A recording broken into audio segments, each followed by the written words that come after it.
Hello everyone, this is part 16 of What If Naruto Was Abused and Obtained Mokuton, and I hope you guys enjoy this video and to like, to subscribe, to share, and check out the playlist, to see more comment down below. Now let's start the intro. They call me a god. They call me a god. They call me a god. Join my membership, the perks are great. It's in the description. Living in hiding like a criminal. Such a criminal situation. Worse, they were hiding from real criminals who roamed rampantly with the objective of obtaining the Holy Grail, the power of Bayu. Naruto could confidently stand in front of any foe without worries. But mindlessly engaging into battle could lead to a fatal end. For him and Sasuke, the last 2 years were not merely for training but for obtaining valuable information that could make their lives much easier. Sasuke's presence now, and the current path, it just meant days of shifting through the shadows were over. They were going to run loose, and destroying. Doing all things shinobi did. With a little bit of a moral compass. He glanced at Sasuke and then the silent path ahead. His friend was becoming a little like Itachi, stoic. Even as he tried to get the Uchiha to be fun, nothing worked. Then again, it would creep people out if he suddenly started laughing and making jokes. For Sasuke, this was the normal and Naruto had come to accept it. Still, he would never miss the chance of poking around. You don't feel a little bit of jealousy seeing me and Ino fool around? He inquired, his narrowed toward the dark-haired bastard. Maybe a little, Sasuke shrugged. But, I'm not you. I have experienced too many things in life. So have I. You're insane. Naruto laughed. A pot calling the kettle black. I'm perfectly normal, says the brooding bastard. Well, not so much anymore. But still, a miserable person who smiles rarely. Naruto paused, adopting a thoughtful look on his face. Maybe Sakura will be good for you.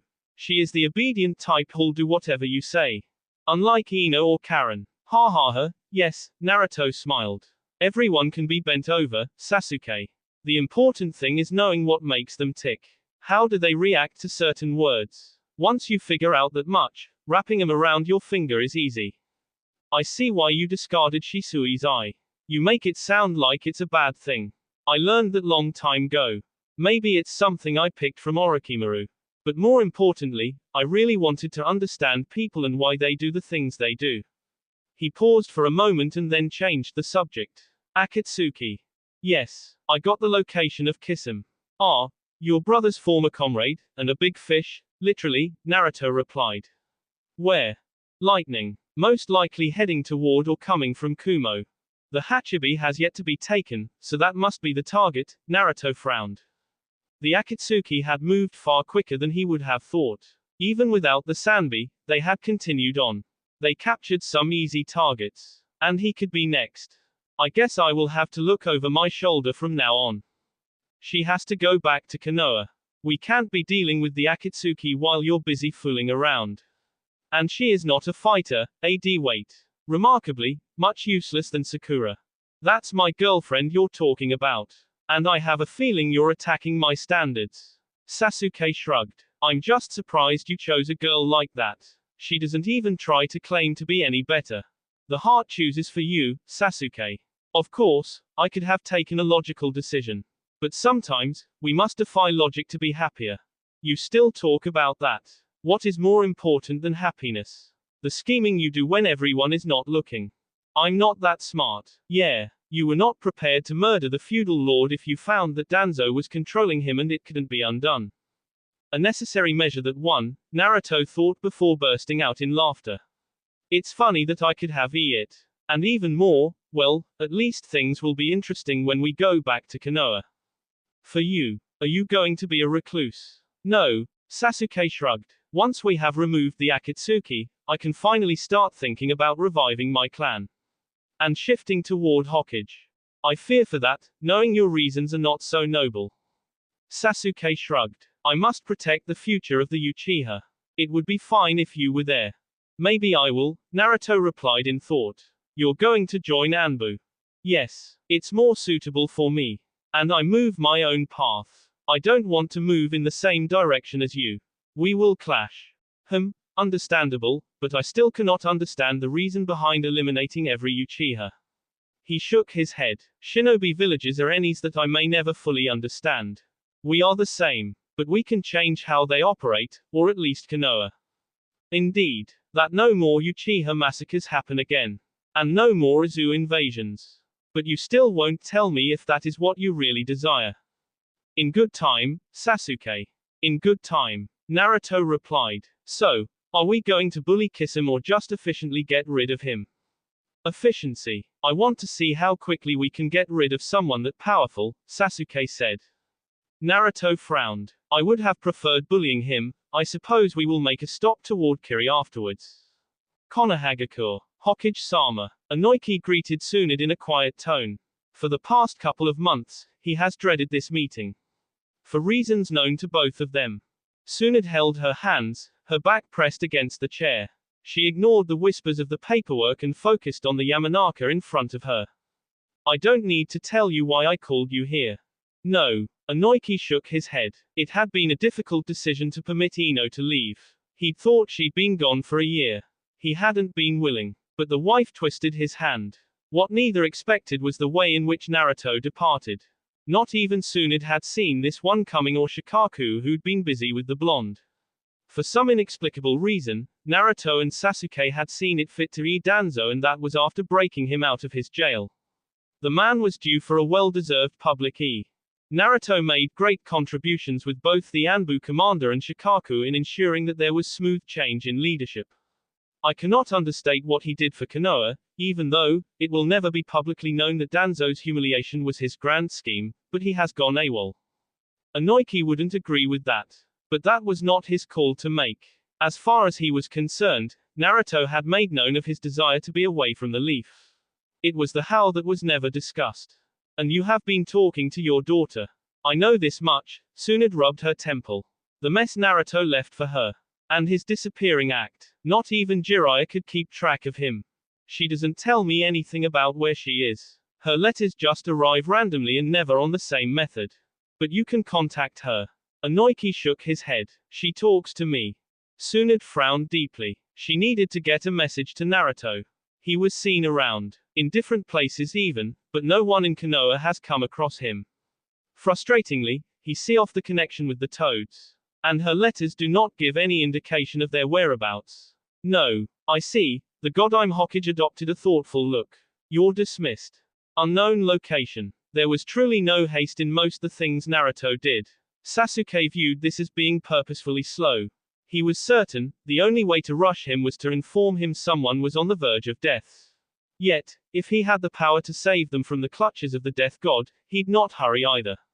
Nothing was truly taken as a priority that demanded full focus. It was of this relaxed attitude that they found themselves lying low in a town not far from the cloud. Sasuke had no other choice but to tag along, yet still mindful that they had a criminal to K. If he escapes from us, the blame will be on you. And you're acting as if you're not the one the Akatsuki is after. Naruto just shrugged. His back pressed against the rooftop, eyes staring at the partly clouds above. I would rather not get into the cloud. At this rate, they may reach the village. Kisame wasn't anywhere around, which meant he had indeed gone into Kumo for the Hachibi. What is wrong with Kumo? Nothing. I just want to pause and think, he replied in a quiet tone. Neither of us expected the Akatsuki to be moving so quickly. At this rate, we have to move on the assumption that the Sanbi revived and they didn't waste time in getting it. And who is to blame for that? I should have taken another method. But removing the problem seemed like a good idea at the time. Naruto let loose of a long breath. Closing his eyes for a moment before continuing. But we know they have yet to get Iwa's Jinchuriki. That could be false. It isn't like Iwa will admit to losing its Jinchuriki when others still have theirs, Sasuke pointed out. Indeed. Power was everything in this world. And the Beiyu worked to balance things out. It was a system Hashirama created. Then again, he avoided the reality of Beiyu hunting. The 7 tails, and the 6 are gone. Those were the easy targets. 5 out of 9. We don't know if they have been exacted or not. But whatever the case, when we stop the Akatsuki, there is going to be another race to capture the Beiyu. Sasuke shook his head. This was a world drunk with power. Yet thirst for it at every corner. He knew truly well what that was like. The majority of his life had been spent hungrily yearning for it. And he had been willing to discard everything, including friends, and even sell his very soul to the devil. Not unless we take them. That'll just quickly start another war. The others will turn on Konoha, Naruto smiled. Even if that war would be hopeless. They do not have the might nor the fuinjutsu skills to render Beiyu power useless. A war would be at their peril, but it doesn't mean they will stop. That is shinobi for you. We must come up with a plan, Naruto said in a serious tone. Well, we have time to consider things, he said, getting up. Shall we? Need you even ask? On Sasuke's signal, Naruto halted from his hop across tree branches. While dropping down, he glanced up at the branch he'd nearly stepped on. There was a swirling black vortex. A unique pattern as orange mask came into view, and then the cloak of the Akatsuki. Immediately, he became on alert. Thankfully, Sasuke was a lot more mature. His Sharingan was working overtime in studying those spiraling movements. With this maturity, there was no need to worry about the Uchiha doing something stupid.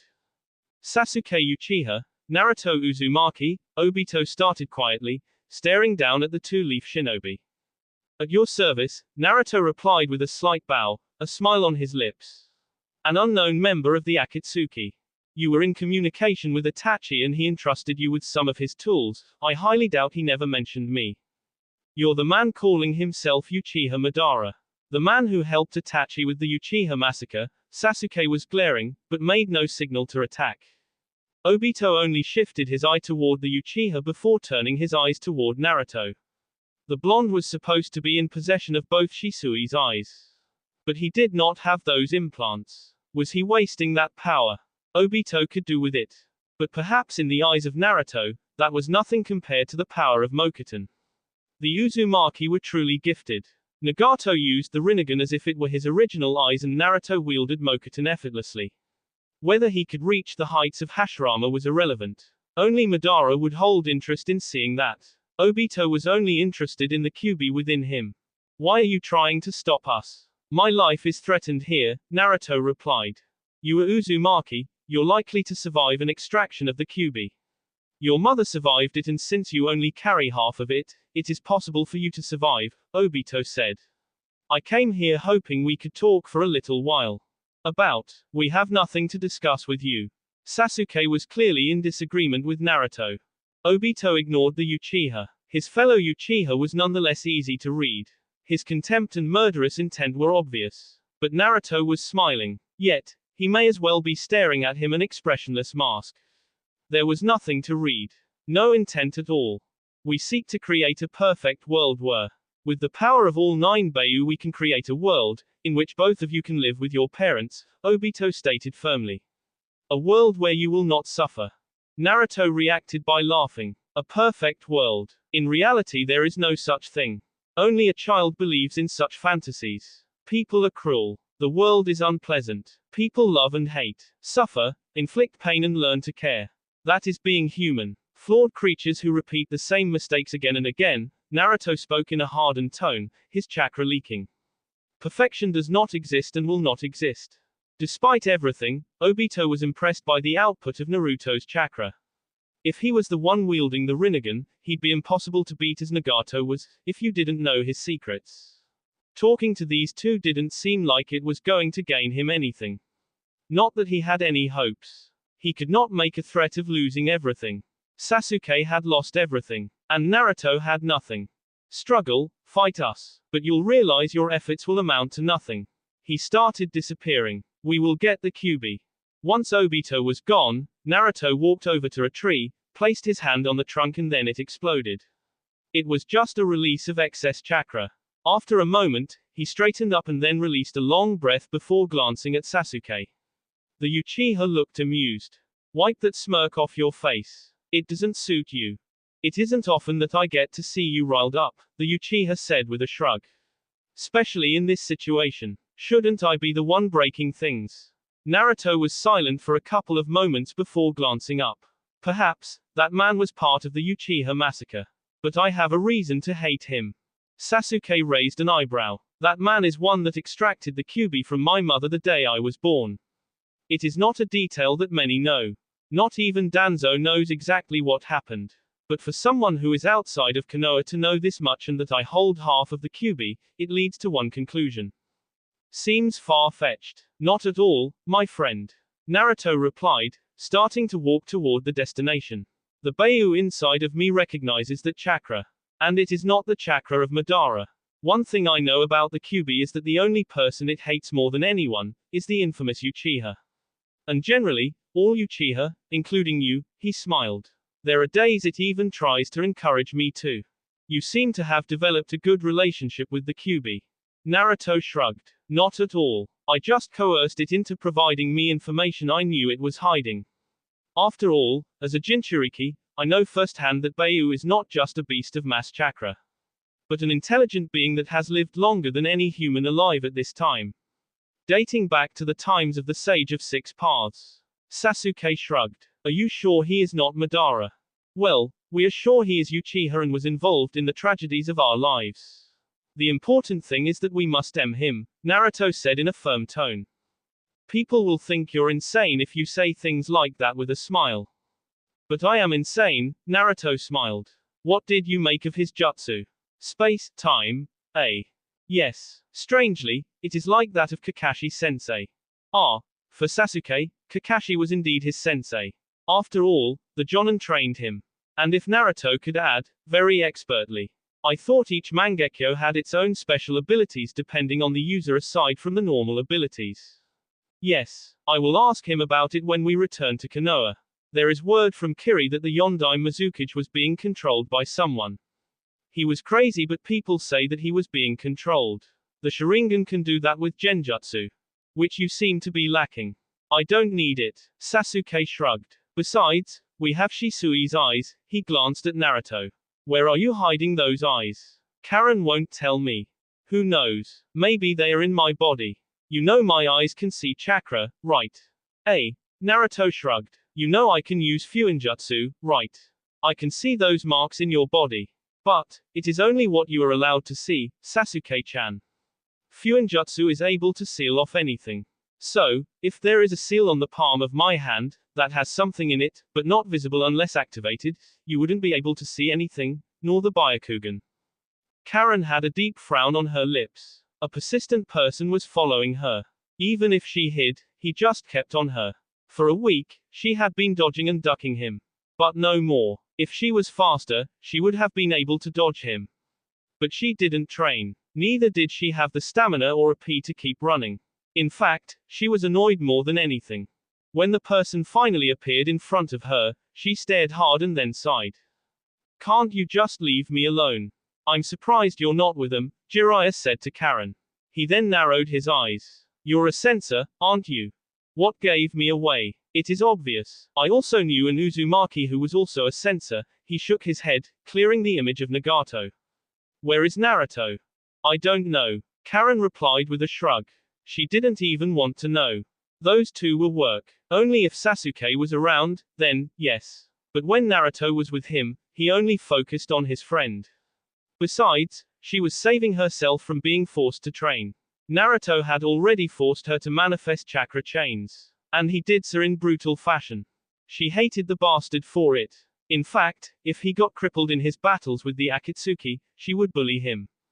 They move around. A lot. I know. I have been following their trail. Why are you alone? I ran away. When Naruto feels bored, he likes to turn his attention to me instead of focusing on his girlfriend. Karen exclaimed in anger. Jiraiya sighed. A typical Uzumaki. It felt like he was speaking to a younger Kushina. When did you last see them? 7 months ago. That long. Jiraiya frowned. What was Naruto doing to you? Making me Uzumaki. Chakra chains and Fuinjutsu. She had no interest in the latter. Chakra chains gave her a good defense and attack when needed. She could protect herself, as long as she could do the barrier. Jiraiya was interested in that. But that wasn't the important thing here. Can we go back to Konoha? Sure, why not? They should also be thinking about returning soon. And I get to hide from that damn Kabuto. Jiraiya just shook his head. But he was surprised Kabuto was still alive. What do you mean they should be heading back? It was never the intention to be away for long. That doesn't explain why they left without a word and why they never bothered to even say anything. Naruto said it was unnecessary. And he may have been trying to see just how much Konoha trusts him, Karen said with a shrug. I could be wrong. Who knows what goes inside his head? The good thing was that they would return. No, that was never in doubt. The problem was their silence. Sasuke, he could understand. The Uchiha had no friends. But Naruto was a social person. No, he hadn't been very social. Maybe it was something he gained from spending time alone in Uzushiogakure. I see, Jiraiya breathed. At least they were fine. You want to tell me what is happening in Uzushio? That is my home. I'm going live there while doing some research. Naruto said it would be his vacation home. He has no interest in leaving Konoha. Karen laughed. The Sannin was really afraid that Naruto would leave Konoha. But that wasn't out of the question either. It was possible that Naruto wouldn't live the rest of his life in the Leaf. She wasn't going to say, but there was really nothing holding him there. Maybe aside from his motives. If he had any. You needn't worry about that. If Naruto wanted to leave Konoha, he'd have done that already and Sasuke would have followed. They'd start their own village. Karen said confidently. And with their power, it would grow easily. They would get in trouble with other hidden nations. Indeed. But completely destroying a great nation is possible for Naruto. Even without the Kyuubi. He has a jutsu for that. Karen shook her head. Naruto was truly an individual who was corrupted. Even his chakra was corrupted by that of the Kyuubi. Jiraiya wasn't too pleased to hear that. And why was even Karen telling him that much?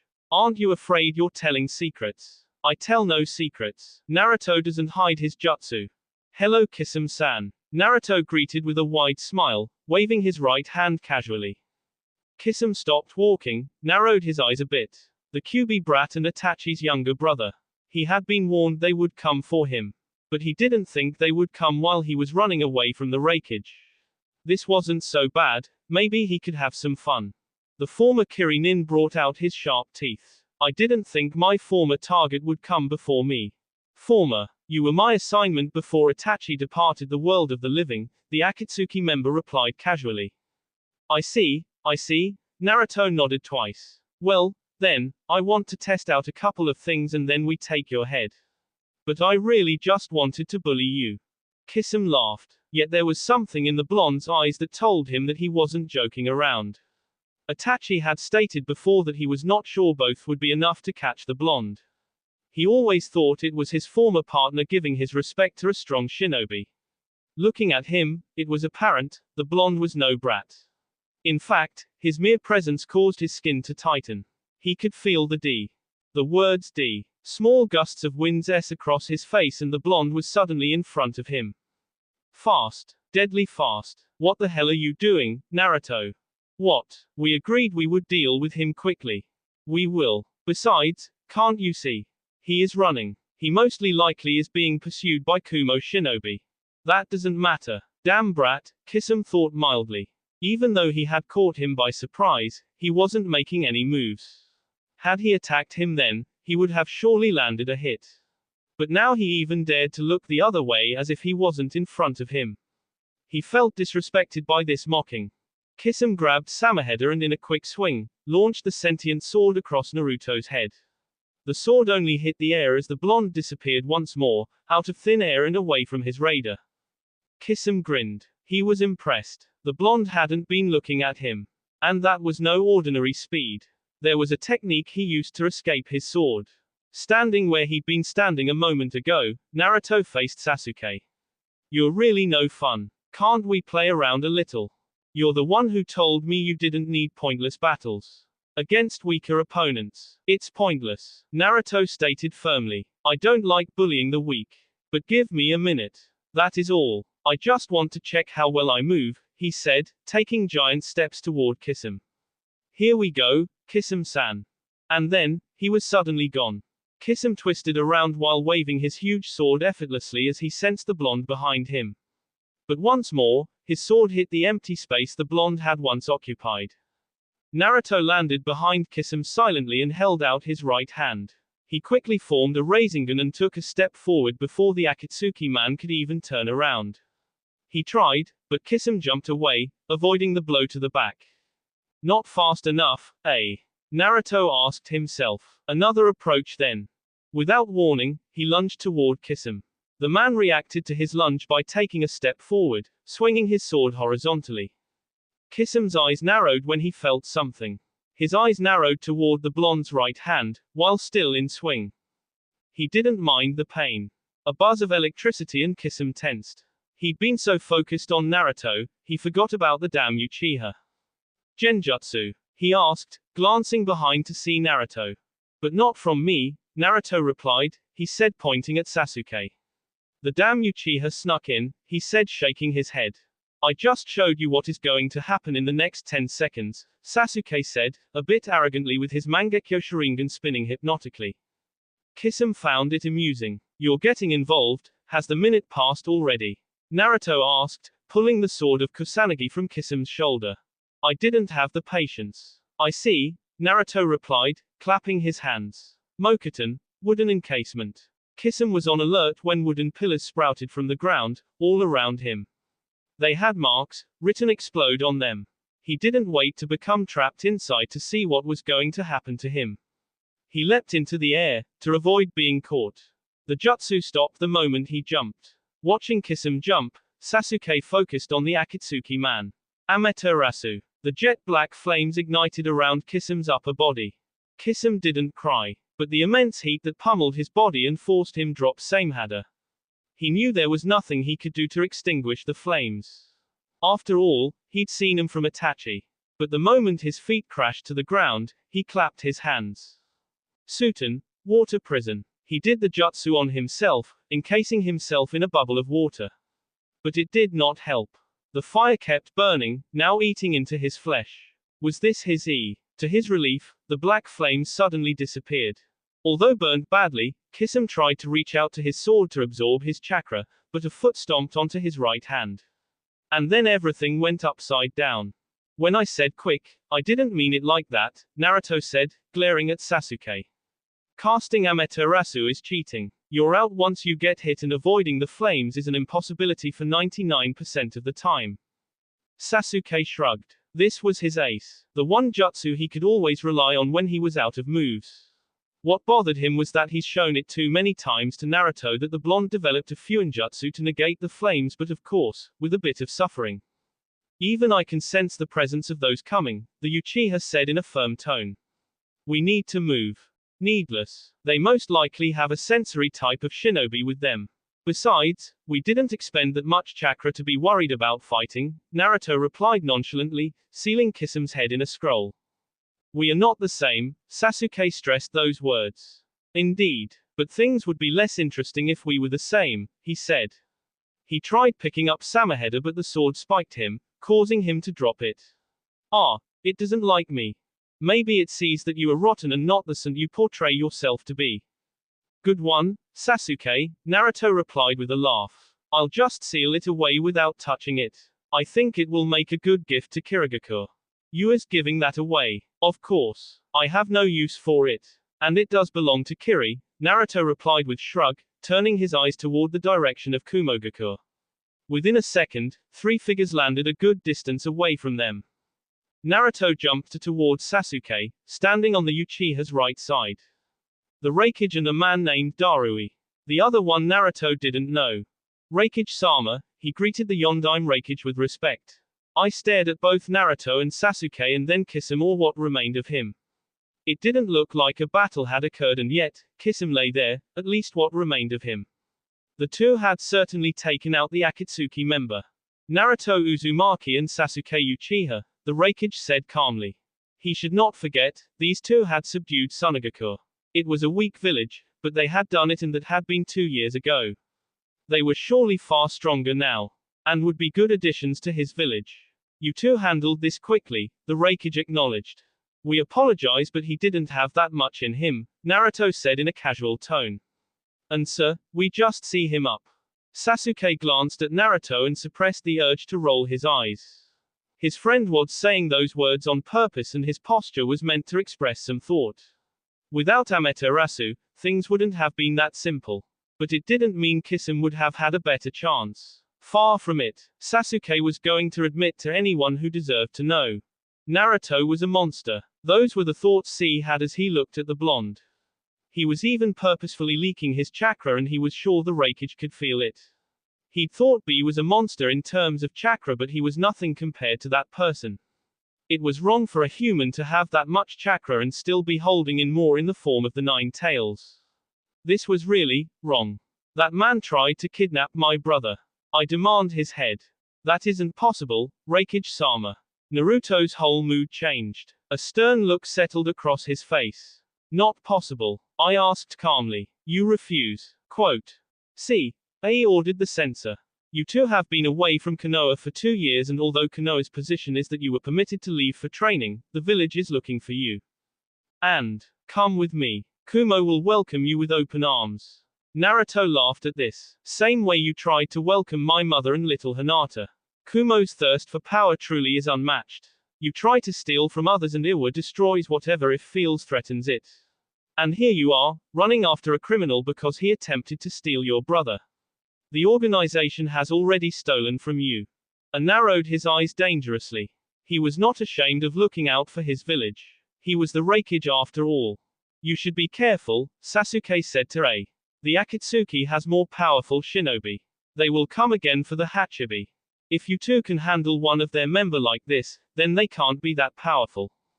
Careful that you do not stumble in your arrogance, Raikage-sama. Naruto said, turning away from the Kumo group. The Akatsuki is dangerous. You will know soon enough. We think they have 4 or 5 Beiyu in their possession. You will do well not to underestimate them. That was interesting, Sasuke said as the two slowly took the direction of the sound.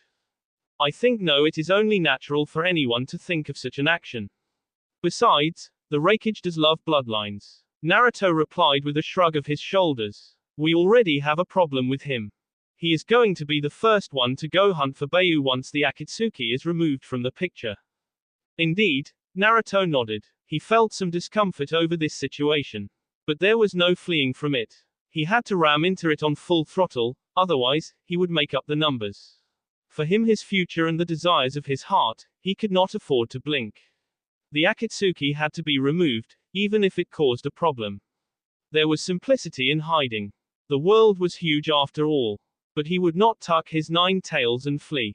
Any action from us will be deemed as the action of Konoha and they'll think Konoha is trying to get more power. Naruto shook his head. The greed of shinobi was repulsive. What may work on our favor is that if Gaara's information is right and the Kyuubi isn't selling me stories, then they seal them off in order from 1. It is likely the Jinchuriki of 6 and 7 tails are still alive. That is if they aren't making a move on Iwa Jinchuriki. Speaking to Onoki is pointless. He isn't going to listen to us and we can't go act as guards for those 2. We just need to track the others then remove them, Naruto explained.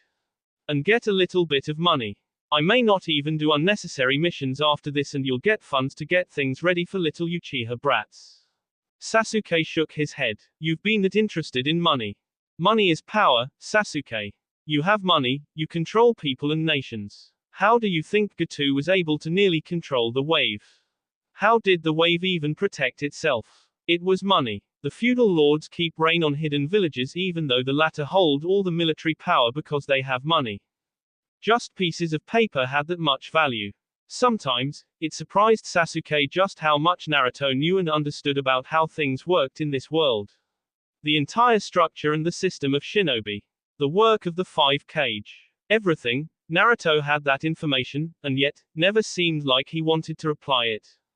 But we'll never have that kind of money. Indeed. Which is why our power has to be used to good effect, Naruto smiled. I hope not to induce fear. He said, we'll meet in a week for Kiri. You going somewhere? Kabuto. It is time I paid him a visit. I hear he has been living quite nicely without me hovering above him, Naruto replied. Sasuke glanced at him and then spoke. I was wondering what you were planning on doing since I knew you were keeping tabs on him. Just to make sure he doesn't run away, Naruto answered. I should be done in a week. Where do we meet? Kiri. Are you telling me to make arrangements to get there? There are ships that go there. Just be there in 9 days. You'll know if I'm there or not. What are you really investigating, Sasuke? Your movements and anything that might bring threat to my clan. We might think the Akatsuki is the only real danger, but we could be wrong. I just want to make sure that there are no more surprises, and there is a lot about the Akatsuki that we do not know. How was it formed? If that man is not Madara, who is he? Who is the Rinnegan user? Naruto shook his head. Be a good officer and bring results, the blonde said before jumping to a tree branch. I have a reptile to skin. Be careful that you don't end up turning on the wrong side of things. It was actually laughable that Naruto was hearing such words of caution from the person who'd once thought caution was negligible concept. Yet, he couldn't simply dismiss the warning as being silly simply because it was coming from the father of arrogance. Recklessness led to the exposure of mortality. Caution, though slowed things down, ensured you did not step on a snake's tail. Some of those creatures were harmless pets and some were nervous little devils that could strike with venom and led one to the cold embrace of death. You were heard, Sasuke. He smiled. But what do you think I have been doing over the years? You have him at your palm then. Sasuke said flatly. You're going to tell me what you did with Shisui's eyes. Naruto nearly jumped from the rooftop of a building when he sensed movement. Behind him, something black as the starless night shifted. His eyes narrowed sharply at this presence, his guard up that had it been an assassin, he would have abandoned mission already. But they stood motionlessly for a couple of seconds before shifting back into the darkness. Naruto did not move nor did he utter a single word. I thought I had you, Black Zetsu said in a slow tone. Who are you? Who I am is not important. But I have some questions for you. I would have preferred to find out by taking over your body. He had to make other plans since Obito was misbehaving and had no intention of reviving Madara. If Madara couldn't be reaved by the Rinnegan, then all was lost. Which was why there was this plan. Naruto still didn't move. There had been a deliberate attempt. This thing was not bluffing. Every inch of his body had gone mad for a second. Normally, he would have just turned around to stop whoever was sneaking behind, but this was mad. He felt if he'd done so, it would have been the end of him. What do you want? You don't put much thought into your ability to wield Mokuton. Kabuto has stated that your power is your own and not the result of Orochimaru's experiments. You have internally debated this but thought it was irrelevant, Black Zetsu started explaining. But why do you think Orochimaru chose you? Naruto frowned. Reasons were there, and they made sense. Not that he bothered to torment himself over such issues. But this thing was bringing in an element that made him twitch with nervousness. Orochimaru was convinced to see you as an option. And I'm the one who planted the idea of creating the Sage of Six Paths. For years, I have watched the reincarnations of Hagoromo's sons. When you came along, as Ashura's reincarnation, I thought it would be best to corrupt you by combining Ashura's chakra with that of Indra. You possess the powers of Uchiha and Senju. The body of Uzumaki. The complete body of Hagoromo. Yet, why have you not awakened the Rinnegan? Considering that your experiments were done when you were younger, you should have awakened it by now. Naruto held out his right hand. Hagoromo must be the Sage of Six Paths. This thing knew the Sage. It must have been alive for a long time. So, indeed, the Rinnegan was what came after the Sharingan. But it was only possible to those who held the power of Senju and Uchiha. Orochimaru had tried to recreate this. But it did not explain how come there was a member of the Akatsuki who had the eyes. No, there was no telling that the same process couldn't have been repeated. This thing seemed sure that the Rinnegan should have awakened. For what reason do you want the Rinnegan? I was sure you dismissed the Sharingan because you had awakened the Rinnegan. After all, you possess both eyes of Shisui. You should be able to use it normally like in Uchiha. But you dismissed it. No normal person would dismiss that power unless there is something even greater, Black Zetsu continued without responding to Naruto's question. Whether you hide it or have not awakened it, I will eventually find out the truth. Kabuto hadn't even attempted to flee when it dawned on him that Naruto's lurking shadow was finally upon him. Even if he wanted to, it was impractical.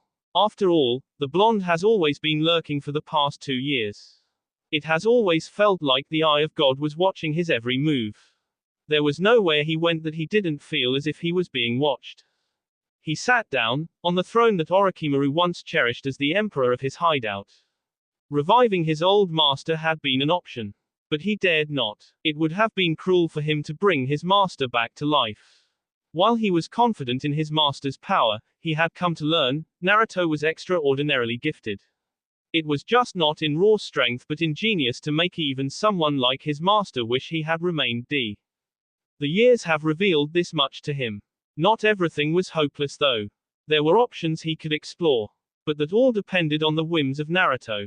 Given their historical interactions, it was doubtful such hopes would bear much fruit. I was wondering when you would approach me. Naruto was walking toward Kabuto, hands folded across his chest. This dark place brought so many unpleasant memories. He felt sickened inside, the weak spot in him that he has been trying to wrestle. It was a slow burn, but he was climbing the mountain. Sooner rather than later, he would push the demons at the edge of a cliff, where they would fall into the bottom of an inferno. He did not stop but continued to walk toward Kabuto. I was waiting for you to revive Orochimaru.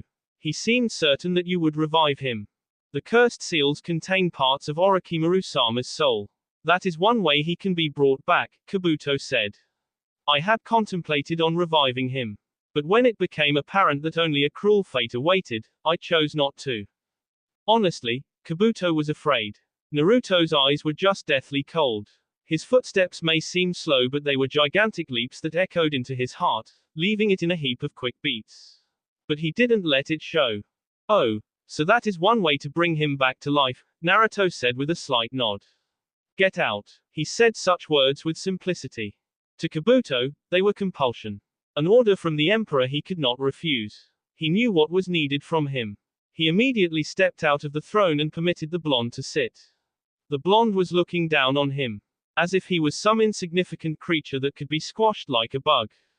He held himself from laughing. Never had he felt so powerless and without hope. Orochimaru had always been in power, twisting things and people like a genius dark wizard. A dance of his own. Small villages destroyed. A truly fine dance on the palm of a master. Yet, he was here. Kabuto, Naruto started in a measured tone. Is this the first time I come before you in the past 2 years? Kabuto blinked. There was no way he could have met the blonde and not remember. Unless someone tricked his mind. But that was improbable. Not since Sasori has anyone fiddled with his mind. What are you saying? He asked cautiously. What do you think I'm saying? Are you suggesting that you saw me before but I don't remember it? Yes, I'm suggesting that much. Even while in this place that brought so much cruel memories, Naruto afforded himself a smile. Power was a drug that addicted many. Being able to control people without them even realizing it was addictive. A part of him enjoyed this thrill. It pushed him to the edges of a character the Kyuubi would proudly call his container even if it felt nothing but pure, unadulterated hatred for the Sharingan. How? Kabuto was racking his brain, looking for hints, but there was complete silence from his thoughts. It was too deafening. He tried once more. He had met Karen. Not so long ago. She had come here looking for some papers but that was all. Shisui's eyes are truly a blessing. It must be said that Genjutsu remains unmatched. I was told that as the original caster, Shisui couldn't cast Koto Amatsukami regularly. But Danzo bypassed that with Hashirama's cells. Of course, his using of the Genjutsu was offensive to its full extent of abilities. I have wielded those eyes and seen with my mind what they can do. It's incredible. If I so wished, I could control the 5 Kage and the feudal lords of the great nations. Kabuto didn't know much about the effects of that Genjutsu. But he knew Sharingan Genjutsu was powerful. However, Koto Amatsukami was something else. You didn't know you were being controlled. And it seemed that unlike other Genjutsu, it couldn't be detected. Even now, he could be under control and he wouldn't know.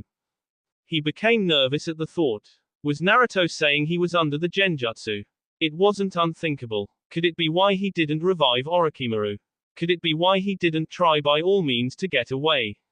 He was a master spy, sneaking around was his specialty. But his actions so far were reasonable. Perhaps what was a little far-fetched was that he was walking around the palm of Naruto's hand. If the power is so great, why didn't you keep it? I like my eyes better. Besides, because of you and Orochimaru, I can't trust people easily. Having those eyes would have tempted me to ensure everyone around obeys the rules of friendship. Power was truly intoxicating. Naruto applauded Danzo for showing restraint. But that power was too tempting. It worked miracles. It ensured loyalty. Worst part, people still remained to themselves and didn't just become like mindless creatures.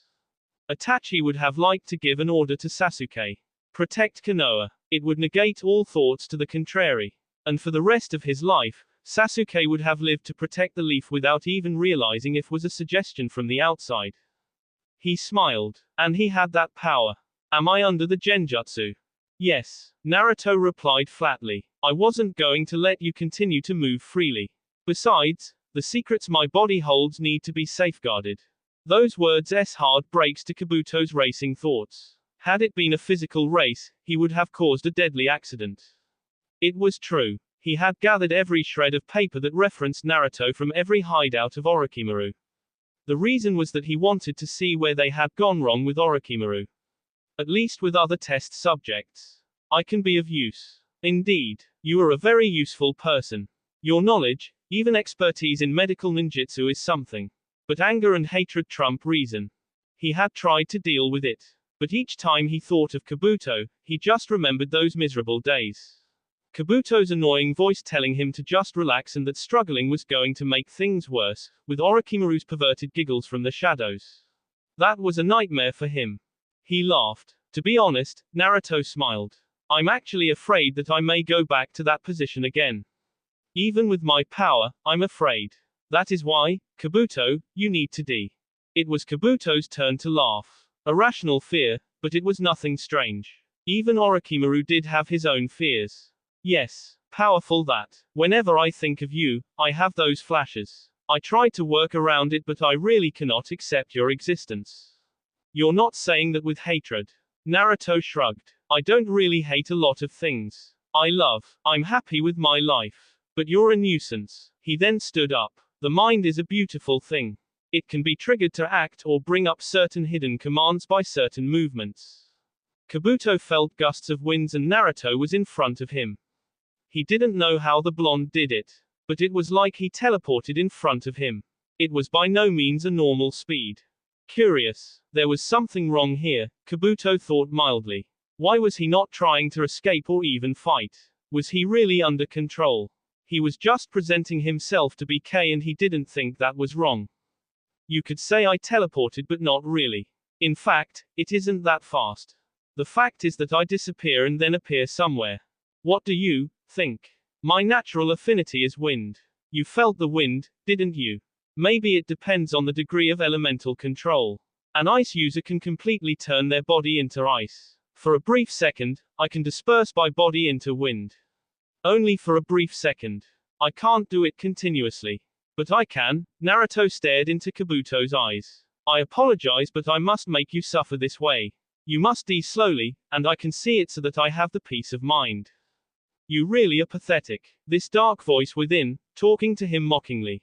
But Naruto found no offense. In fact, he was amused. Says the proud Bayu that once got sealed by a ghost. Kurama sneered at the memory. There had been times he was close breaking out. But not as close as when Orochimaru had pushed too far and the blonde gave him the keys. Those were memories. These days, he didn't think about escaping. But you're indeed correct. I'm pathetic. I know this much. Naruto glanced at the entrance of the underground hideout. A thick black smoke was coming out. He looked away and then started walking. We all have our weaknesses. Some embarrassing than others. But that is what it means to be a mere mortal. When you were in front of the Raikage, you weren't thinking about that. That is because I was at my strength. Here, I'm at my weakness. It is one of those moments that make you realize that no man is supreme and eventually, we will all end, Naruto replied with a shake of his head. Still, Koto Amatsukami is amazing, ain't it? Do I care? Naruto laughed. Still bitter, I see, but Kyubi, what makes you think I haven't used it on you? Kurama didn't need to think that deeply about it. He knew the blonde inside and out. Of course, he'd never admit this much, not this human. Different, yes, but Kurama had no desire to be friends with Naruto. Not that the blonde had made such a proposition. If you used it, you'd know what I know and you'd also know my name. You have a name, huh? Well, it is not unthinkable. You're a being with a conscience. You would surely have a name. Now that you say it, Shukaku seemed pretty angry and was mocking toward you. It means you Bayu know each other.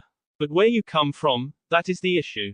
Perhaps tied with the statue and the sage. Naruto sighed. Humans have missed a great deal of information about history of this world by dismissing your kind as merely weapons. He shook his head. So, tell me, Hagoromo is indeed the sage of 6 paths. Yes, Ashura is his son, the one the Senju originated from. And then there is Indra, the ancestor of the Uchiha. Well, it partly explains the animosity that existed between the two clans, but not quite why. The sage is said to have been a peace-loving monk. What would drive his ancestors to kill each other for no other reason other than generational hatred? I have no interest in having that conversation with you. I'm willing to work with you to ensure that we don't get captured by the Akatsuki and I get sealed into that husk. Husk? A husk of what? A powerful beast that even I cannot even come close in power. Even all 9 Bayu combined cannot even stop it. But we cannot exist if it does. Oh, is this the thing the sage is said to have saved the world from? Then the sage must have truly been a monster. Orochimaru and Kabuto called him a god. And I can understand that somewhat, Naruto reasoned. But if he was a god, what of his parents? The Kyuubi did not say anything. In any case, there is a lot that we don't know. And the Akatsuki probably knows. Naruto stopped walking, held up his hands. Can I reach those heights? Can I become a god? If surely, I can, then I would have no fears and would bend this world to my will. There is a little bit of your thoughts revealed. Ha ha ha, Naruto laughed. It is only that you cannot do anything without power. And the good thing is that I am built to wield power beyond the imaginations of many. After all, before I am Uzumaki, I am a reincarnation of the sage, through corrupt means. Either way, the Akatsuki must be stopped. And Sasuke must know about that shadow figure to investigate. And maybe the location of that statue. 2 days later. I wasn't expecting you to return so soon, Ino said, staring at Naruto while sitting at the stairs of the little hut, holding a book. This was all she did when he wasn't around, just read. And there were many books to read. She had even found herself reading some Fuinjutsu scrolls. What else could she do? This wasn't the kind of life she'd wanted. When he departed, she almost begged for a clone to stay behind. It depended on where they were. In some locations, he left a clone. I have to hurry to the land of water. Ino frowned deeply. They were within the land of fire. But this just meant that he was going to be gone for a little while longer. Why are you here then? She asked, hands folded across her chest. Don't look at me like that. You make me feel like an absent boyfriend. Aren't you? I think not. I'm a loving soul who cares for you. Naruto stopped in front of the girl and held her right, getting her to stand up. He hugged her. I didn't send a clone. I came here myself. Ino smiled warmly. That he did do often. She pulled away. Still doesn't explain why you are here. I'm taking you back to Konoha. I thought we were all returning to Konoha. I will follow, but I can't risk leaving you here alone, Naruto said in a firm tone. When has that been a problem for you? Naruto sighed. Just pack your things. Something must have surely happened. Within this barrier, Naruto said she was safe. There was nothing that could come in. Even if someone managed to destroy the barrier, she could hide within an underground bunker that was within a pocket dimension. After finishing packing, Naruto sealed her things and they started departing.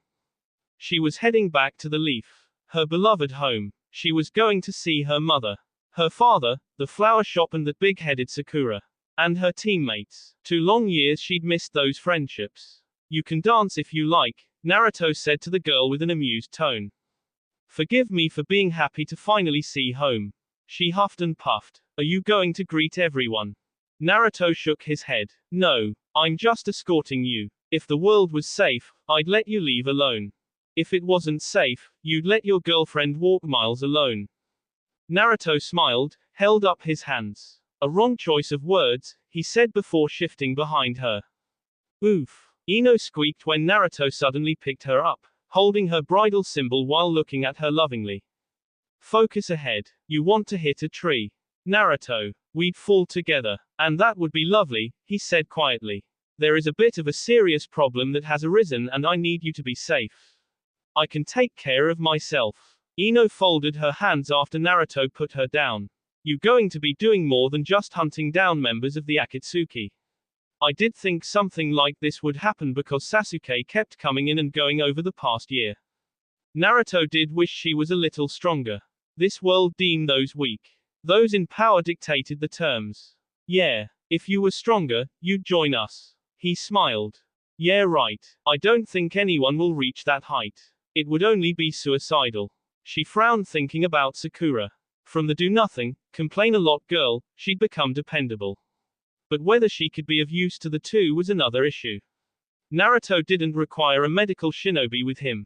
You don't need to be able to bridge the gap to partner us. Karen could join us. We wouldn't even have to worry about watching her back because she could defend herself. You tortured her to be able to get to that point. I feel a little jealous that you took that effort with her but didn't do anything with me. Naruto chuckled lightly. Maybe I was a little careless with you. But the reality is I love you as you are. Strong or weak. It makes no difference. The only glaring part is that I must worry about you.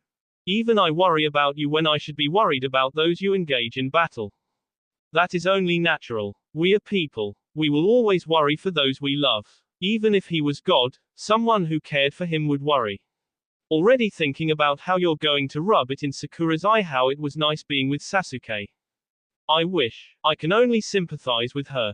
Only you get to make that kind of claim. Once more, Naruto laughed. Sasuke does need to loosen up. I don't think it's possible at this time. He has grown into his character and personality. Loosening up would fundamentally change who he is. Naruto glanced at Ino at the corner of his eyes. I thought I was the mind reader, he said with a grin. You're not all-seeing. Alas, we have lost another member, Obito said to Nagato in a tone devoid of any emotion. Nagato already knew of this. But Obito was merely stating the state of their organization. But they still had two other teams available. Admittedly, they had lost two useful members. A pity, but the mission had to be carried out for peace. For the sake of his peace. I did not think Kisame would go down so easily. Out of everyone else, he was the one who had more chakra. Nagato said. That was just going to make things difficult when sealing the Bayou. Sasuke and the Kyuubi's Jinchuriki are a lot more powerful. Of course, he could have saved Kisame but Obito had been curious about their power. A pity, they chose to make a quick work of his recruit. There were ways to make them sweat nonetheless. Kakazu and Hiden have successfully captured the 4 tails. And thanks to Kisame, we have discovered the location of the 8 tails. He will be too much for Sasori and Deidara. I will go capture him and let them capture the 5 tails. If they fail, the other team will do it. That leaves the Kyuubi's Jinchuriki. He didn't care much about Naruto. But he wanted to see what would happen to Sasuke if Naruto was captured. Unlike the blonde, his fellow Uchiha was highly emotional. Perhaps as all Uchiha were. That is your mission. I will deal with Sasuke. But capturing the Kyuubi is your job as the leader of the Akatsuki, Obito said as he started disappearing from the presence of Nagato. Through the eyes of Tendu, Nagato stared down at the raining streets. Peace would soon be within reach. His lifelong dream. Yahiko's dream. He would finally achieve it. Is he gone? Conan asked coming into the view. Nagato simply nodded and continued to stare down at the streets. It had become apparent that he was no more than just a figurehead of the Akatsuki. Madara called the shots. And to think that things would come to this point. Yahiko had warned them to stay away from this person. But Yahiko had not seen just how truly the world was. Conan has suggested that they do things themselves. But by nature, Nagato didn't think he would go as far as to betray Madara by doing things behind his back. He would tell him on his face and then proceed to do as his pleases. Yahiko founded the Akatsuki. And the Rinnegan was his. What are we going to do about the information Itachi left for us? Before dying, Itachi had come to them. He stated that he was being used. They were being used but really wanted to know more about the goal of the organization. It was a response that Nagato couldn't give. The Uchiha had nonetheless given his view on things. About the nature of Madara. Nothing as now. We are going to seal the 3 and 4 tails before going to hunt down the Kyuubi. We are within reach of peace, Conan. Our efforts will not have been for nothing. It was within grasp. They had collected almost all the Bayou and by the time the great nations thought to take action, it would be too late. They would be faced with power they couldn't fathom. The world would come to no pain. I expected the afterlife to be a little different. Kabuto said, looking around the place. A dark room. Only one figure present. He wasn't D. Kabuto was sure he had D. I was sure I was S. My irrational fears aside, you are more useful to me alive than D. Besides, you said it, you can be useful. Naruto paused, staring at Kabuto. You will obey me, without question, and do things for my benefit. I don't wish to regret letting you leave. You'll not regret anything. Good. Now help me answer some questions. There is something that came to me and suggested that without the powers of both Senju and Uchiha, it was impossible to awaken the Rinnegan. As far as our research goes, it seems only possible that way. Yet, why is there someone else who has those eyes? He could have what you have. We are not sure. Kabuto replied. Who is this thing? A problem, it seems. Naruto said. Gather all information you can about the Akatsuki leaders. Sasuke-kun is busy with that.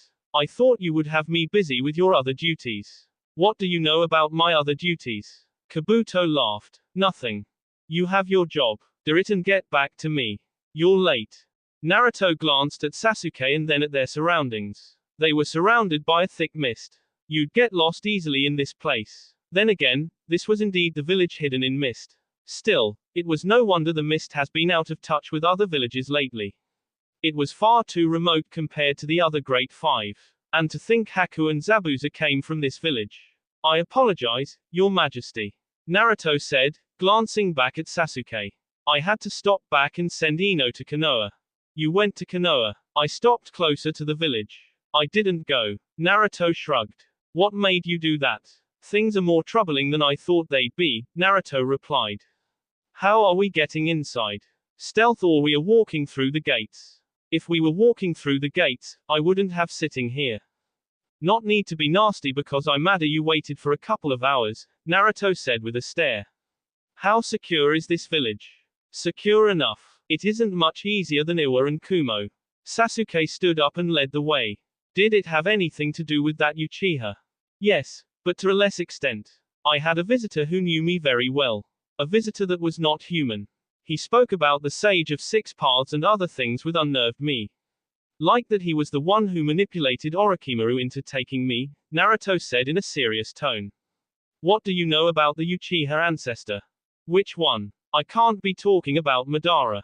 He is still fresh to be called an ancestor. There might be some people who saw him in his glory who are still alive today. I am talking about Indra, the very son of the Rijuko Sennin. Sasuke shrugged. I don't bother myself with that kind of history. I don't think there is anything about him in our history books. You need to go check things. And see if the stone table doesn't have anything about it. How do you know about it? Naruto laughed at the look Sasuke just gave him. I have known about that since I was younger. It is something Kabuto knows. I believe this thing I came across may have been the one to lead him into it. No one can decipher it.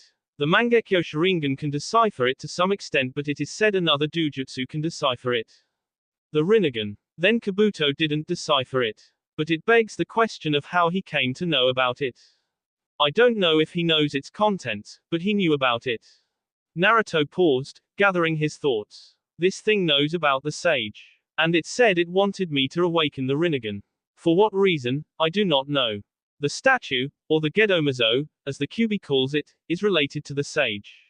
The people who run the Akatsuki surely know something.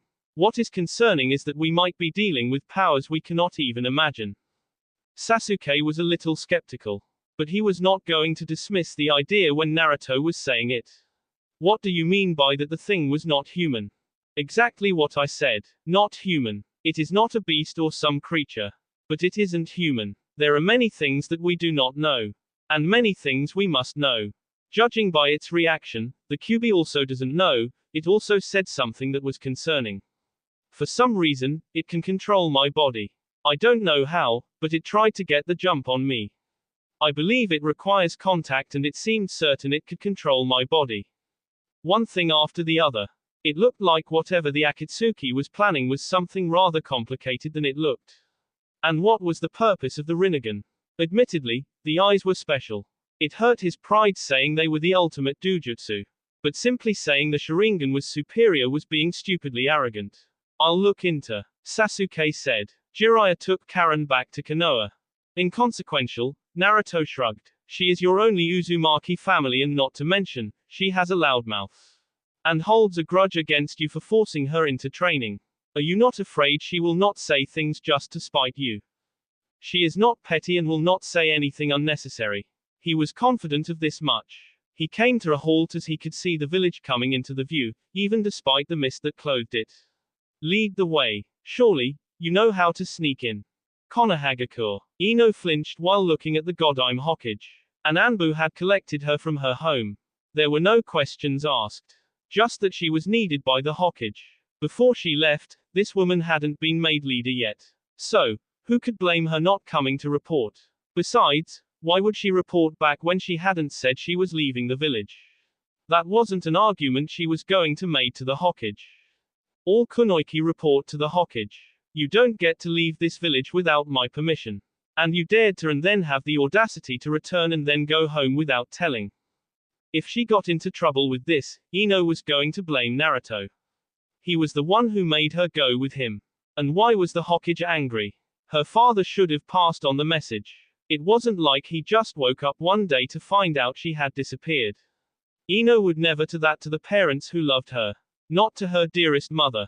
I'm sorry, Lady Tsunade. Ino was quick to apologize. I meant no offense.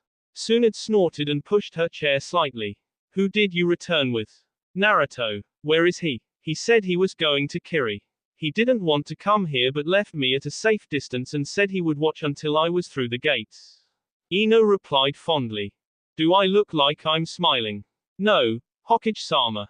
So, he was close enough and yet chose not to come here. Tsunade frowned. There was no way he wasn't doing this on purpose. For what reason he felt it necessary to torment her like this, she didn't know. Either way, there was nothing she could do about it at the moment. What was certain was that he was fine.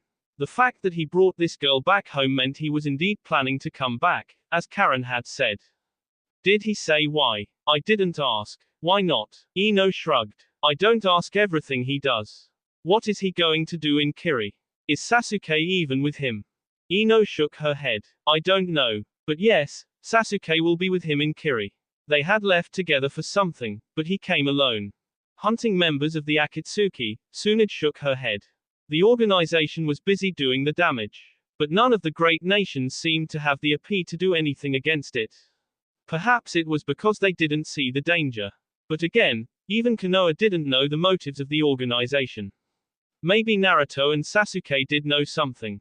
If he came close, and is on his way to Kiri, it must mean they were successful. But I don't like that they are doing this alone. It is just the two of them. Ino held herself from laughing.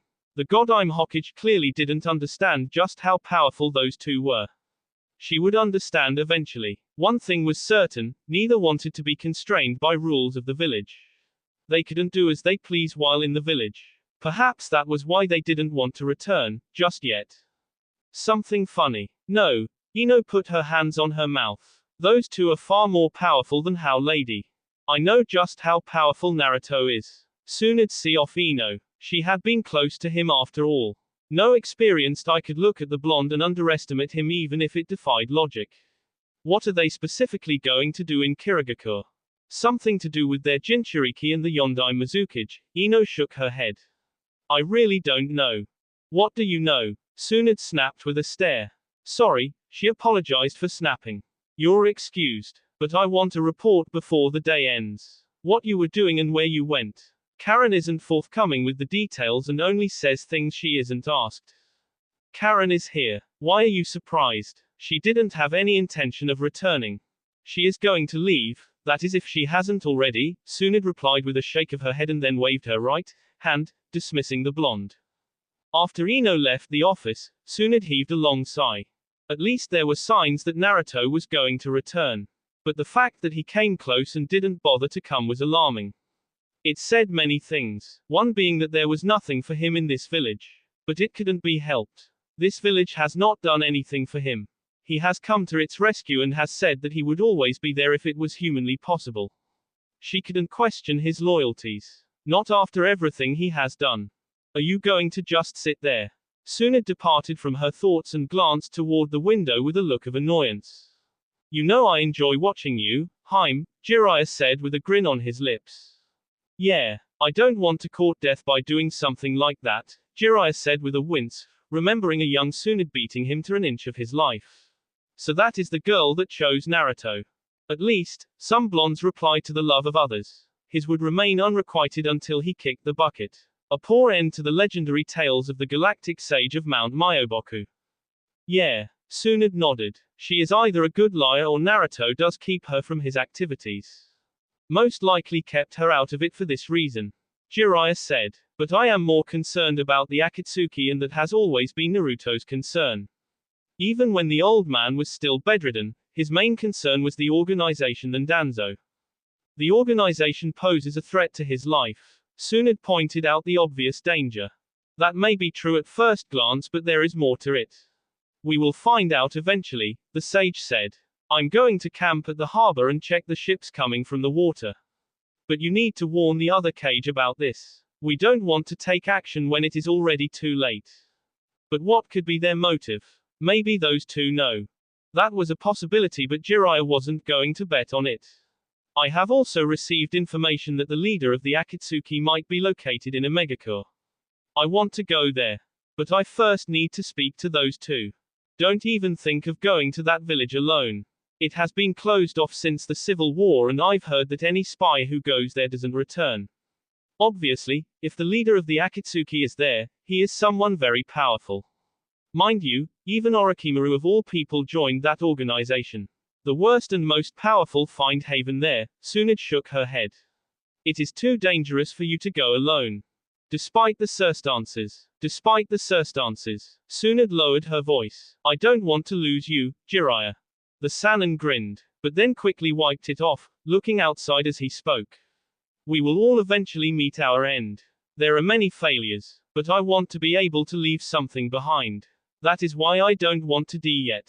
But in this world, you never know. Tomorrow might be the last day.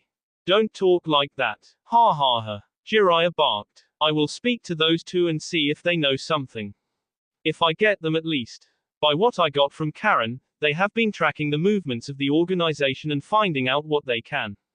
May-sama, Ao exclaimed as he rushed into the office. The Mizukage glanced up at the man.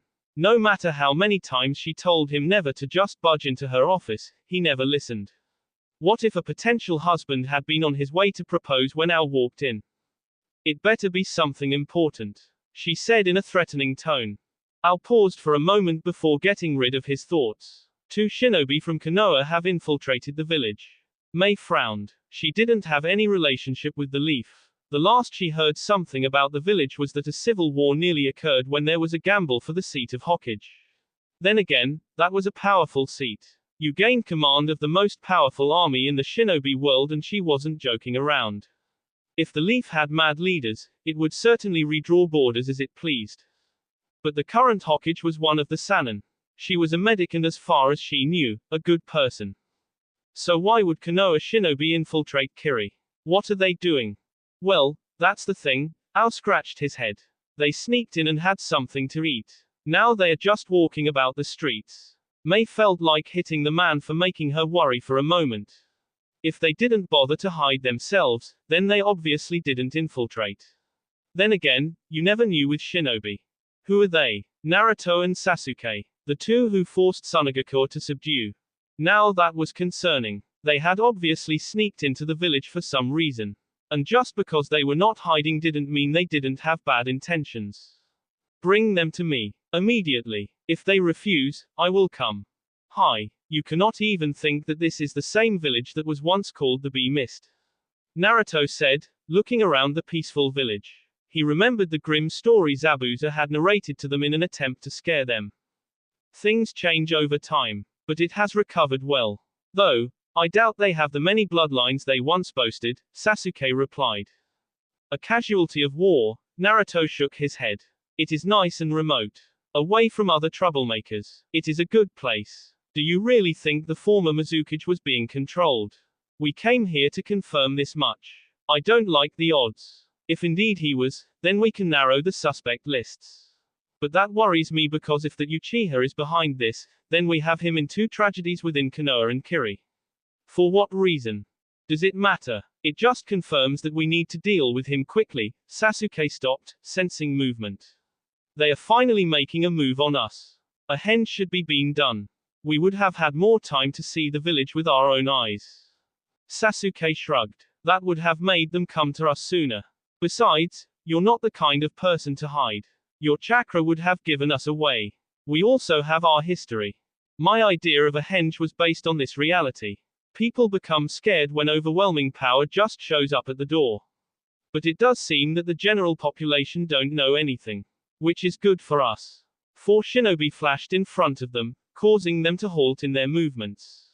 Their seriousness made Naruto want to fool around. Sasuke would disagree with it, but who cared what the Uchiha thought? Please come with us, Ao stated firmly. Naruto tilted his head slightly. I thought you wanted to get down to it here in the streets. I was ready to go, the blonde said, raising his chakra a bit. Ao became nervous. It was just slight, but already, this was so much chakra than he had ever come across. We don't want any trouble. Naruto laughed. Neither do we, he said. Your reaction was not quite as expected. Then again, you wouldn't want to cause danger in a place where there are civilians. He paused, smiling. I apologize. I was just fooling around. You'll come with us. Of course. We were already on our way to speak to the Mizukage. Before we go there, can you tell us your intentions? Ao asked in a serious tone. He didn't want to take people to the office when they had evil intentions. It was his job to protect Mei, and do it, he would. Even if it meant going against such people. It appears that our reputation precedes us, Sasuke remarked, his Sharingan blazing into life. Indeed, Sasuke. But I never thought I would have such a reputation, Naruto said with a shake of his head. You could have refused to carry out those orders. Orders from the Hokage are law. You don't choose to follow them. Sasuke scoffed. As if you cared what that man thought. If you really wanted, you wouldn't have indulged him. Ao cleared his throat. Are you still coming? And you didn't answer my question. We come in peace. That isn't answering my question. We came to speak to the Mizukage. Are you going to refuse that? Sasuke asked. Don't be like that, Naruto said to Sasuke. We have no ill intentions toward your village or leader. We just wanted to be able to see the village with our own eyes. As they walked into the office, Naruto smiled seeing the Godai Mizukage. She was a beautiful woman. A woman who has led this village through its lowest point to the top of the mountains. Once Yagura was those who once enjoyed the fruits of his reign must have tried to take control. They must have fought her. But here she was, having whipped Kiri into a modern village. It was something to appreciate. Who said this was a man's world? Perhaps it was leaders such as her that were needed to redraw the borders and alter the spine of the shinobi world. Mizukage-sama, Naruto started in a respectful tone, bowing slightly. We apologize for our choice of entry to your village. The blonde seemed earnest, but Ao was suspicious of this behavior. He had been anything but respectful when talking to them earlier. The Uchiha didn't seem to agree. Ao turned his eyes to his leader and then back at the two. He would not back away. He needed to watch the two in case they tried to do something. Mei waved her right hand, dismissing Naruto's apology. I will let it slide because you two are handsome young men, she said with a smile. Her eyes lingered on the Uchiha for a moment. You just thought this one looks better than the other, Naruto said with a frown. Everywhere I go, it is like that. Everyone always prefers the Uchiha. Well, until they know his personality, then they are repulsed. Mei continued smiled. The Uchiha didn't seem like he wanted to talk. From this alone, she could tell the blonde was the lively one and the Uchiha, the quiet one. Yet very observant. It wasn't to say the blonde wasn't either. Why did you choose to sneak in my village? We don't treat people who do so very kindly. I can imagine. There are many worms hiding in this world, and even when you did not provoke them, they attack you. But to answer your question, I find that to know and understand a village, you need to see it in your eyes and make a decision yourself. If we came here and said we wanted to see this village, we may have only been allowed to see what you wanted us to see. He is lying. He just wanted to see how you'd react once you caught us. Sasuke thought of saying but just rolled his eyes and kept quiet. Mei had a raised brow. She noted the Uchiha's reaction to Naruto's explanation. There was obviously an exaggeration in his words and maybe something he left out. Why did you want to see Kiri? Research. We have traveled and seen all great nations. It is better to understand how something is run before you interact with it. We seek to understand how things work and if all great nations fundamentally function the same way. That was something someone his age shouldn't be saying. They were usually trying to find themselves and trying to gain power, not go see the world their own eyes. Already, it felt like the blonde was someone she could have a conversation with. Still, that couldn't be the reason they came to this village. There was also a reason they sought this understanding. For what reason? Naruto did not reply but faced Ao. Sasuke, that man is the one who holds the Byakugan, isn't he? Yes. Then he would have been the one to make the discovery. Still, I wonder why the Hyuga are silent given how protective they are of the Dujutsu. Do they know? I doubt it. Naruto answered. In terms of politics, without the Uchiha, the Hyuga is the most powerful clan in Konoha. Do you think we'd gain their favor if we gouged out his eyes and presented them to the Hyuga? You care about such things. Of course. As should you. Future Kage need others to support him to do their jobs. But you'd earn enemies of Kiri. Who fears Kiri? If it threatened us, we'd simply respond in kind. Besides, the Byakugan is a property of Konoha. No one can deny this much. Naruto would always be Naruto. Sasuke wondered why he even played along sometimes. That the room was starting to become tense didn't even seem to bother the blonde.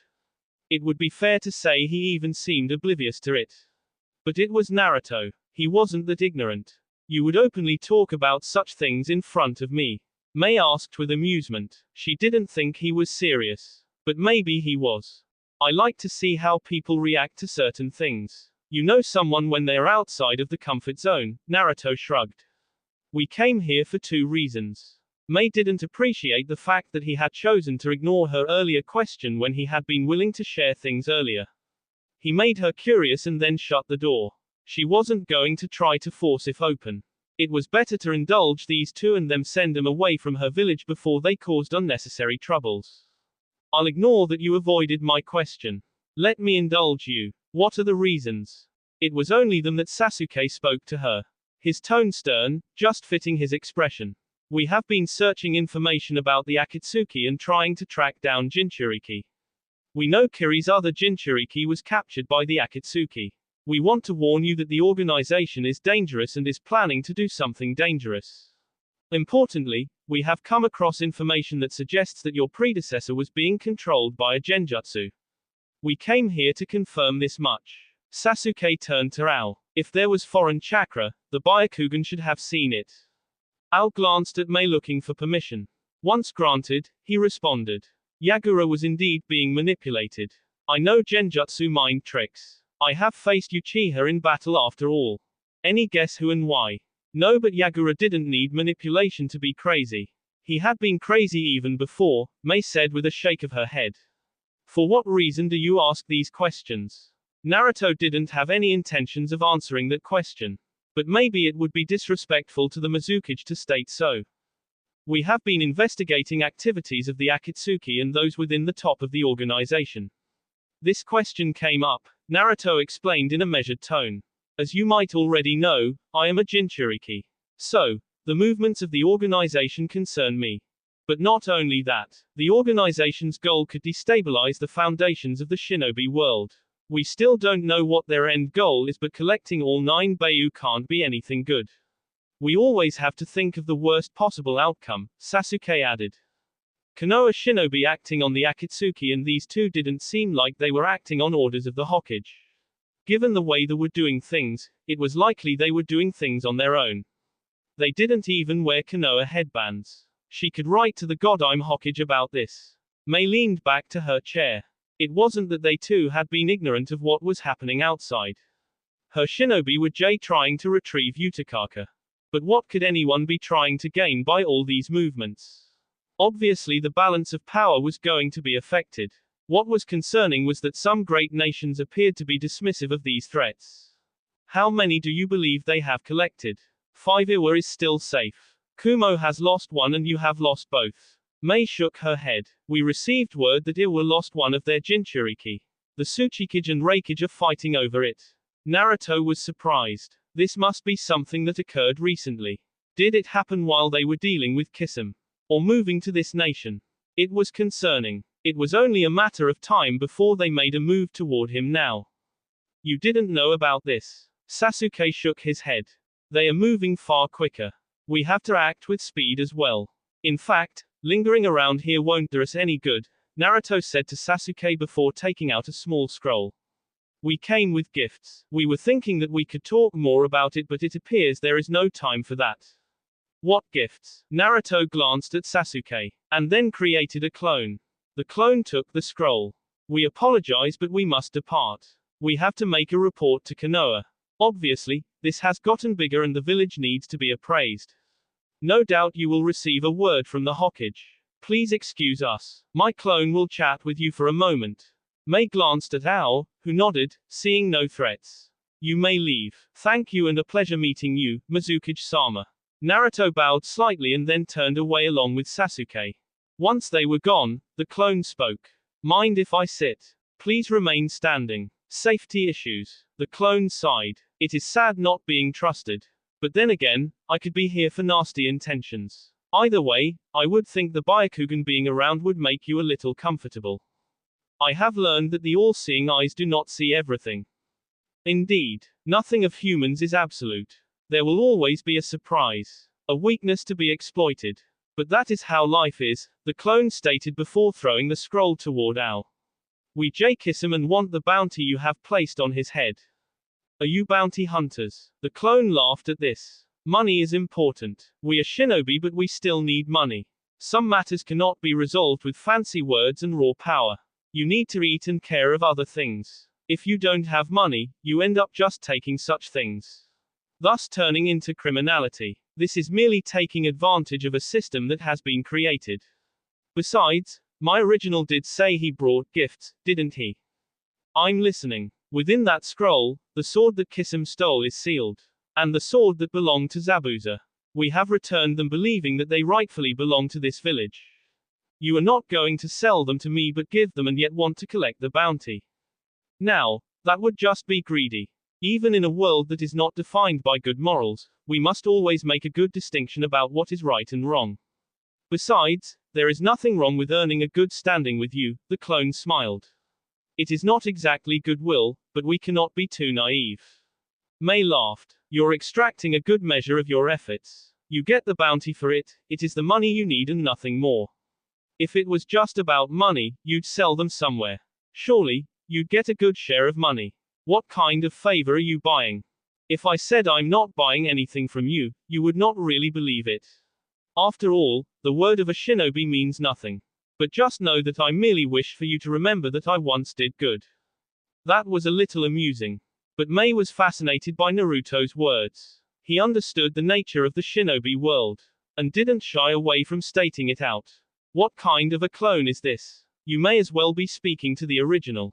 I see. Mei was silent for a moment before turning to Ao. Confirm the contents of the scroll. I'm going to take a walk with him. Mei-sama, do as I say. If he tries something, I will melt him.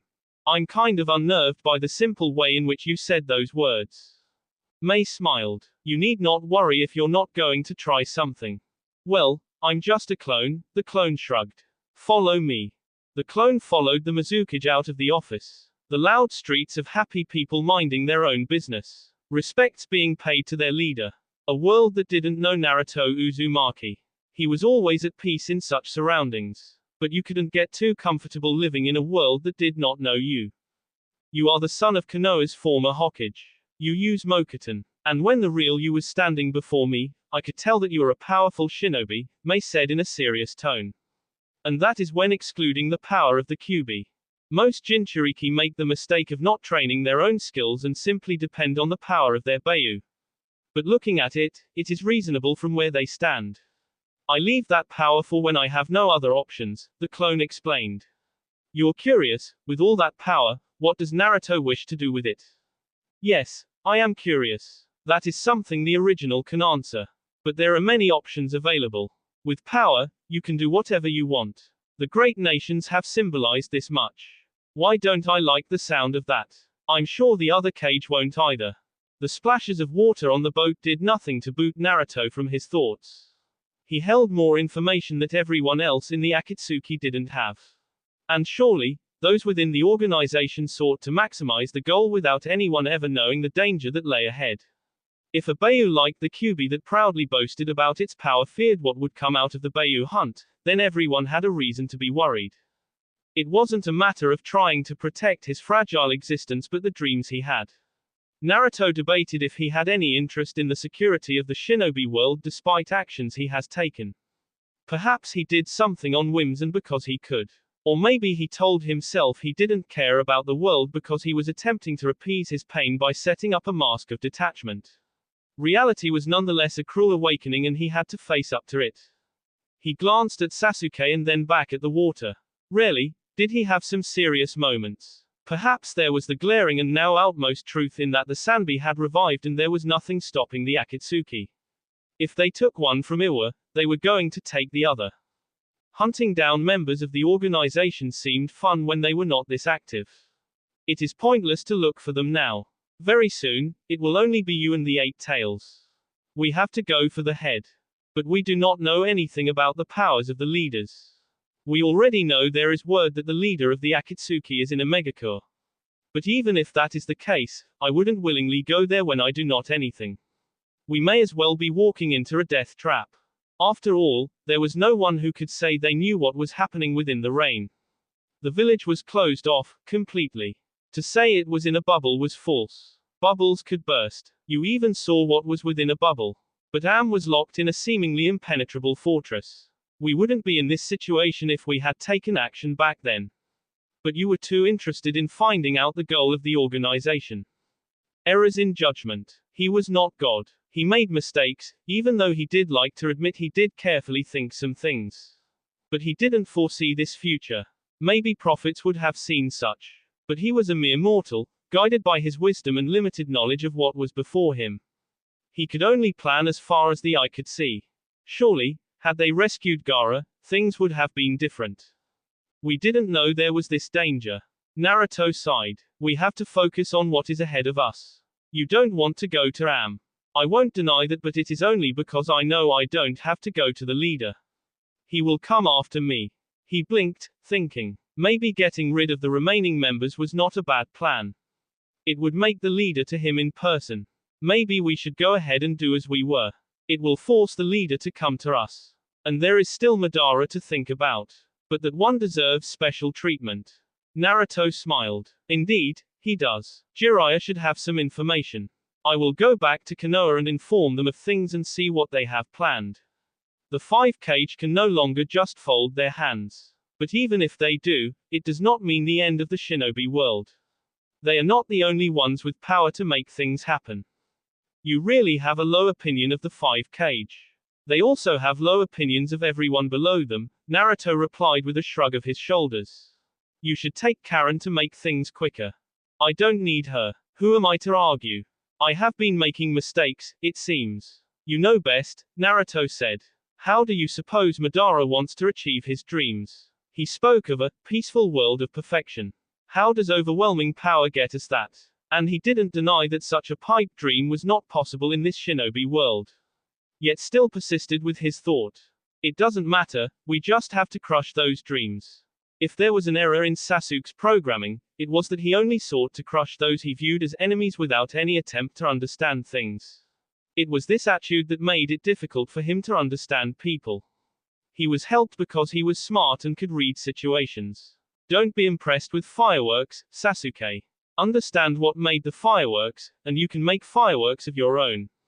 You don't understand what motivates people to try to change or get to know them better. You do so, to get a frame of their character, and learn what breaks them apart. You should know better than anyone, it can take words to cause a man to lose his composure. There is no denying that these people are evil and must be killed. They've murdered hundreds of people. And even now, they treat the Great Five with contempt. It doesn't matter the goal, if the method is wrong, we cannot support it. But fundamentally, when we learn things about these kinds of people, we gain experience and knowledge about where not to go. We don't know, today we are good people, Sasuke. Tomorrow, we change our minds and decide we have the power, we can become rulers of the shinobi world. No more cage. No more Great Five, just one big country under our rule. Sasuke thought of laughing at Naruto's words. There was no way the blonde wasn't saying this out of whim. He must have thought of something like it. After all, Naruto wasn't as noble as he wanted people to believe. He was rotten. I'm sure that is something you considered doing, but I get your point. You do not. By your attitude, you will not have friends. You will have subordinates. You will live a lonely life. Even if you marry, you will have nothing to say to her but undress, I'm hungry, go shut the damn child. What do you make of me? I can imagine you being that kind of person. Learn to understand people, and you will have good relationships. To understand people is not to agree with them. It is being able to get on a level with them and talk to them. If you are going to make the Uchiha great again, you need to be human. Naruto sighed tiredly. But that only comes after we have climbed this mountain. It is going to a difficult one that will test everything that we are in mental forward. Our very lives will be threatened, but we must fight this and bring the Akatsuki to its knees.